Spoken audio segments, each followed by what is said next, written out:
যারা নিয়মিত খেলাধুলা করে, ফিজিক্যাল এক্সারসাইজ করে, আপনি খবর নিয়ে দেখবেন তাদের ব্রেনটা বড় টেকসই হয়। ইচ্ছা করলে কেউ তাকে ধোঁকা দিয়ে বোকা বানাতে পারে না। আজ আপনি খেলাধুলা না করেন, জিমে জিমে থাকেন, অলস অলস ভাবে থাকেন, তখন মানুষ আপনাকে কি করবে? বোকা বানাবে।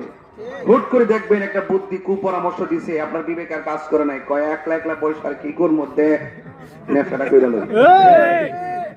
অলস হলে যদি আপনার মাঝে যদি কোনো এক্সারসাইজ না থাকে, আপনি যদি অলস হন, অলস মানুষকে বোকা বানাইতে সহজ। আর যারা হার্ড ওয়ার্ক করে, খেলাধুলা করে, লেখাপড়ার পাশাপাশি খেলাধুলা ভেরি ইউজফুল ফর হেলথ, স্বাস্থ্যের জন্য খুবই উপকারী। আমি নিজেও কিন্তু ছাত্র জীবনে খেলেছি। এই জন্য আমার ফুটবল ক্রিকেট দেখলে বুঝেন যে আমি ধরা একটা কোয়ালিটি যখন দেখেন আপনারা, তখন মনে করেন যে আমি মনে হয় খেলেছি। আসলে আমি অনেক ভালো খেলতাম। এই জন্য এখনো আমার লেভেলে যারা আছেন তারা বলে যে আসলে